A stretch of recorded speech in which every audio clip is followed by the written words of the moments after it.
മഴമേഘങ്ങൾ പന്തലൊരുക്കിയ പുതുവർഷത്തിൻ പൂന്തോപ്പിൽ കളിമേളങ്ങൾ വർണ്ണം വിതറിയൊരവധിക്കാലം മായുന്നു.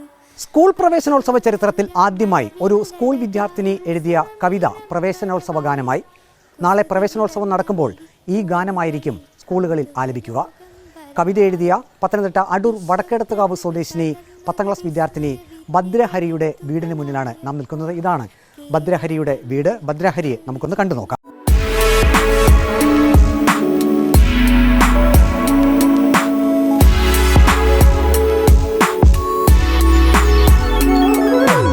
അപ്പോൾ ഭദ്രഹരി വീടിന്റെ ഉമ്മറത്ത് റെഡിയല്ലേ? റെഡിയാണ്. ഈ കവിതയിൽ ആദ്യത്തെ വരികൾ തന്നെ മഴമേഘങ്ങൾ പന്തലൊരുക്കിയ പുതുവർഷത്തിൻ പൂന്തോപ്പിൽ കളിമേളങ്ങൾ വർണ്ണം വിതറിയ ഒരു അവധിക്കാലമായിരുന്നു.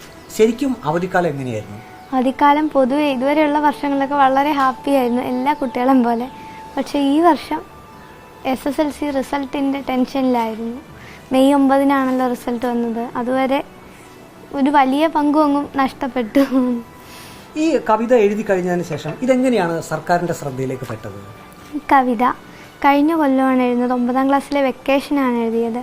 അപ്പോൾ ഒരു വിജ്ഞാപനം കണ്ടിരുന്നു, പ്രവേശനോത്സവത്തിൻ്റെ രചനകൾ ക്ഷണിച്ചുകൊണ്ട്. അപ്പോൾ അതിനകത്ത് വിദ്യാഭ്യാസ ചരിത്രം ഉൾപ്പെടുത്തിയ രചനകൾ ക്ഷണിക്കുന്നു എന്നായിരുന്നു ഉണ്ടായിരുന്നത്. അപ്പോൾ അത് കണ്ടിട്ടാണ് എഴുതിയത്. സർക്കാർ ഇത് അംഗീകരിച്ചു എന്ന് അറിഞ്ഞപ്പോൾ ആദ്യം മനസ്സിൽ തോന്നിയത് ഭയങ്കര സന്തോഷം. അപ്രതീക്ഷിതമായിട്ടുള്ളൊരു കാര്യമല്ലേ. ഇപ്പം നാളെ പ്രവേശനോത്സവത്തിൽ ഈ ഗാനമാണ് മുഴുവൻ കേരളത്തിലെ സ്കൂളുകളിൽ പാടാൻ പോകുന്നത്. അതിലൊരു ത്രില്ലുണ്ടല്ലേ? തീർച്ചയായിട്ടും. വേറെ ഏതൊക്കെ വിഷയത്തിൽ കവിതകൾ എഴുതിയിട്ടുണ്ട്? പരിസ്ഥിതിയെക്കുറിച്ച് എഴുതിയിട്ടുണ്ട്, പിന്നെ നമ്മുടെ അധ്യാപകരെ പറ്റിയുള്ള കവിതകളുണ്ട്, പിന്നെ ഓർത്ത് പറയുകയാണെങ്കിൽ മഴയെക്കുറിച്ചുണ്ട്. ഞങ്ങളുടെ സ്കൂളിന് വേണ്ടിയിട്ട് കഴിഞ്ഞ കൊല്ലം ഒരു പ്രവേശനോത്സവ സ്വാഗതഗാനം എഴുതിയിരുന്നു സ്കൂളിന് വേണ്ടിയിട്ട്.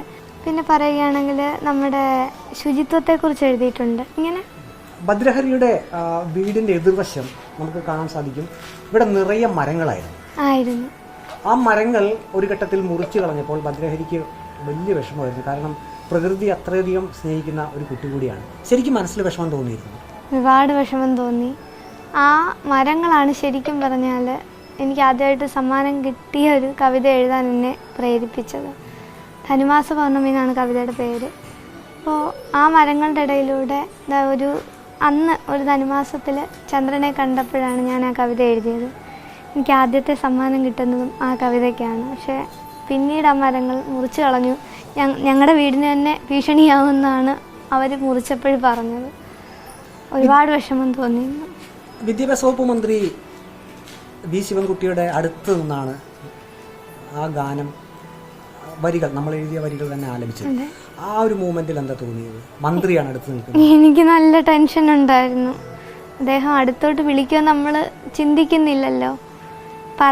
വാർത്താ സമ്മേളനം കേൾക്കാൻ വിളിച്ചായിരിക്കും എന്നാണ് ഞാൻ ആദ്യം വിചാരിച്ചത്. നമുക്കൊന്നും അറിയില്ലായിരുന്നു പ്രസ് റിലീസിന് വിളിച്ചപ്പോഴേ. പക്ഷേ അപ്രതീക്ഷിതമായിട്ടാണ് വിളിച്ചത്. ഞാനാണെങ്കിൽ എഴുതിയ സമയത്ത് ഒരു ഈണമേ പാടാൻ പറ്റിയുള്ളൂ. അത് ഒറിജിനൽ പ്രവേശനോത്സവ ഗാനം ഞാൻ അപ്പോഴാണ് കേൾക്കുന്നത്. മന്ത്രി എന്നിട്ട് നമ്മളോട് എന്താ പറഞ്ഞത്? അദ്ദേഹം കവിത ഇഷ്ടപ്പെട്ടു എന്ന് പറഞ്ഞു, പിന്നെ ക്ഷണവും തന്നു. ഇനിയിപ്പം ഏതൊക്കെ വിഷയങ്ങളിൽ കവിത എഴുതാൻ താല്പര്യമുണ്ട്? എങ്ങനെയാണ്? ശരിക്കും പറഞ്ഞാൽ എന്നെ ഈ അടുത്തിടയ്ക്ക് ഒരുപാട് വിഷമിപ്പിച്ച ഒരു സംഭവമാണ് പഹൽഗാം ഭീകരാക്രമണം.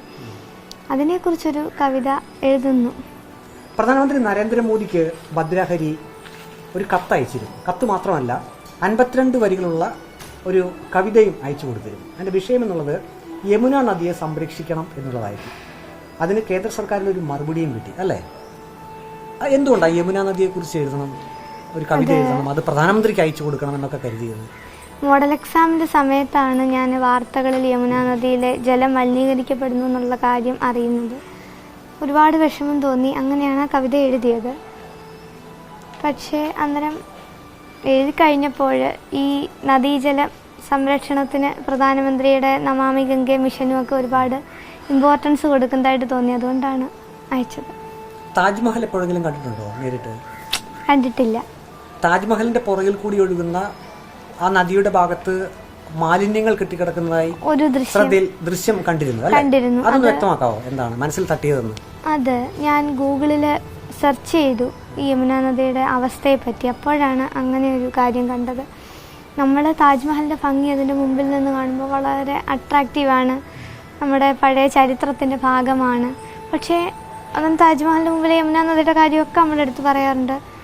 പക്ഷേ അതിനെ മറുവശത്ത് നിന്ന് കാണുമ്പോൾ വളരെ മോശമായൊരവസ്ഥയിൽ മാലിന്യങ്ങൾ കുന്നുകൂടി കിടക്കുന്ന ഒരു ചിത്രം വളരെ വിഷമിപ്പിച്ചു. അത്ര ഒരു ചിത്രം കാണുമെന്ന് തന്നെ പ്രതീക്ഷിച്ചില്ല. കൊട്ടാരക്കര താമരക്കുടി അവിടെ സ്കൂളിലാണല്ലോ പഠിക്കുന്നത്. ഈ പ്രവേശനോത്സവ ഗാനത്തിലേക്ക് വരികൾ തെരഞ്ഞെടുത്തു എന്നറിഞ്ഞപ്പോൾ സ്കൂളിലെ അധ്യാപകരുടെ ഒക്കെ ഒരു പ്രതികരണം എന്തായിരുന്നു? അവർ വിളിച്ചിരുന്നു, എന്ത് പറഞ്ഞു? എല്ലാ ടീച്ചേഴ്സും വിളിച്ചിരുന്നു, വളരെ സന്തോഷമായി എന്ന് പറഞ്ഞു, അഭിനന്ദനങ്ങൾ പറഞ്ഞു, കൂട്ടുകാർ വിളിച്ചു. വീട്ടിൽ ആരൊക്കെയാ ഉള്ളത് ഇവിടെ? അച്ഛനും അമ്മയും അനിയത്തി. അച്ഛൻ എന്ത് ചെയ്യാ? അച്ഛൻ അടൂർ താലൂക്കിലെ ഡെപ്യൂട്ടി തഹസിൽദാരാണ്.